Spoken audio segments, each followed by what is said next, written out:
D pharma एक ऐसा course है जिसके बारे में कहा जाता है कि इसे करके आप डायरेक्ट मेडिकल स्टोर खोल सकते हैं। हज़ारों रुपए तक की नौकरी आपको आसानी से मिल जाती है। लेकिन दोस्तों, क्या यह सच है और क्या सच में यह इतना बेहतरीन कोर्स होता है? दोस्तों, आज इसी डी फार्मा कोर्स के बारे में शुरू से आखिर तक विस्तार से बात करेंगे।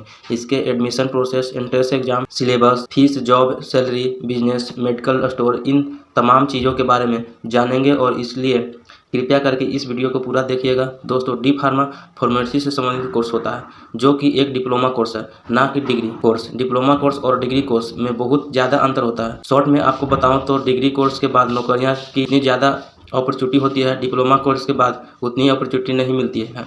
डिग्री कोर्स वाले को हमेशा डिप्लोमा कोर्स वाले से ज़्यादा प्रेस दी जाती है। यहाँ पर आपको बता दूँ कि फार्मेसी कोर्स में बी फार्मा एवं डिग्री कोर्स होता है, जबकि डी फार्मा एक डिप्लोमा कोर्स है। डी फार्मा एक 2 साल का कोर्स होता है। इसमें 4 सेमेस्टर होते हैं। यहाँ पर भी कुछ यूनिवर्सिटी में यह कोर्स सेमेस्टर वाइज रहता है, जबकि कुछ यूनिवर्सिटी में आज इस कोर्स की पढ़ाई होती है। 12th में मैथ वाले और बायोलॉजी वाले दोनों तरह के कैंडिडेट्स इस कोर्स को कर सकते हैं। अब इस कोर्स में एडमिशन के लिए एंट्रेंस एग्ज़ाम देना होता है। इसमें से कुछ स्टेट वाइज एंट्रेंस एग्ज़ाम होता है कि कुछ ऑल इंडिया लेवल पर लिए जाते हैं। इसमें अप्लाई करने के लिए कैंडिडेट्स की आयु सीमा कम से कम 17 साल होनी चाहिए।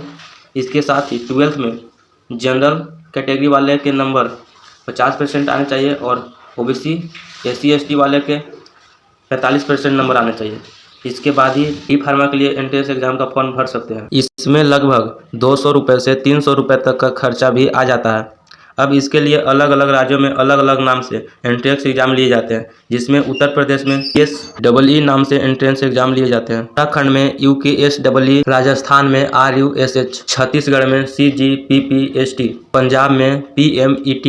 इसके अलावा ऑल इंडिया लेवल पर CUET, JEE CUP, CPMT, PMET, GPAT, AU, AIMEEE, JEE pharmacy, इस तरह के अलग अलग एंट्रेंस एग्ज़ाम लिए जाते हैं। इसके अलावा कुछ प्राइवेट यूनिवर्सिटी ऐसी भी होती है जो अपने लिए अलग से एंट्रेंस एग्ज़ाम करती है। लेकिन अब आप से ज़्यादातर को यही नहीं पता होगा कि राज्य में डी फार्मा के लिए कौन सा एंट्रेंस एग्ज़ाम लिया जाता है। तो इसके लिए आप अपने राज्य का नाम लेकर हमें नीचे कमेंट कीजिए।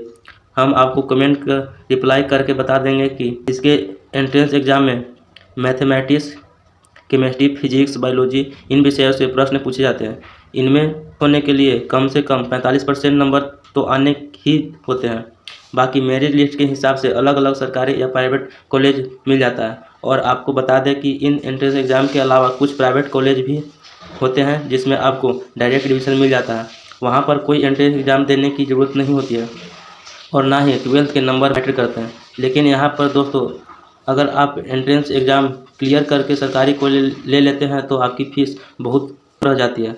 टोटल कोर्स की फ़ीस 25,000 से 30,000 रुपये तक पड़ सकती है। लेकिन वहीं पर प्राइवेट कॉलेज इस कोर्स की फ़ीस 70,000 से 1.5 लाख रुपये तक भी हो सकती है। तो दोस्तों, इस तरह से आप डी फार्मा में एडमिशन ले सकते हैं। और अब जानते हैं कि डी फार्मा कोर्स आपको क्या सिखाया जाएगा और कौन कौन से विषय आपको इस कोर्स में पढ़ने पड़ेंगे। तो इसमें आपको मानव शरीर के बारे में, शरीर के अलग अलग अंगों के बारे में पढ़ाया जाएगा।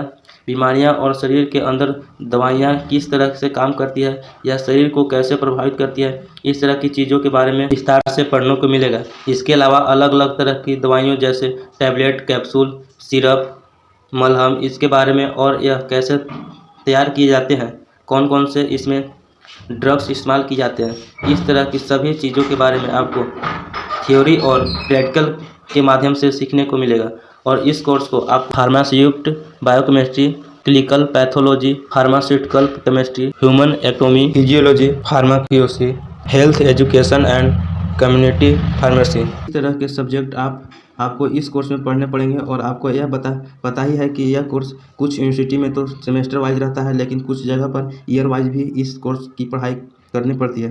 तो बाकी स्क्रीन पर आपको दिखाई दे रहा होगा, यह सभी टॉपिक्स आपको इस कोर्स में कवर कराए जाएंगे।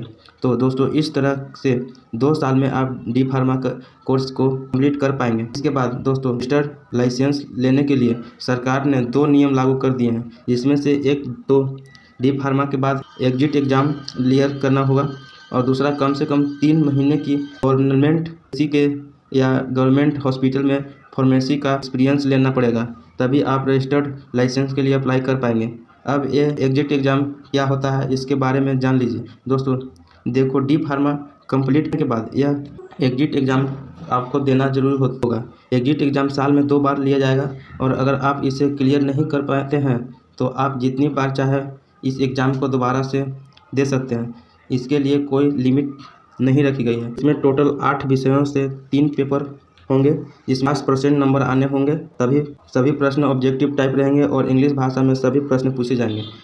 यह 3 घंटे का पेपर रहेगा जिसमें नेगेटिव मार्किंग नहीं होगी। बाकी आप कौन सा कोर्स कर रहे हैं या करने वाले हैं दोस्तों, इसके बारे में हमें नीचे कमेंट करके जरूर बताइएगा कि हम अगली वीडियो आपके लिए आपके कोर्स से संबंधित बना। और इस वीडियो को अपने उन दोस्तों में ज़रूर शेयर कीजिएगा जो या तो डी फार्मा कर रहे हैं या करने के बारे में सोच रहे हैं, जिससे कि उनका भी ज़्यादा फायदा हो सके। बाकी इस वीडियो को लाइक कीजिएगा, शेयर कीजिएगा और ऐसे ही वीडियोज़ के लिए चैनल को सब्सक्राइब करके बेल आइकन जरूर दबा दीजिएगा। धन्यवाद।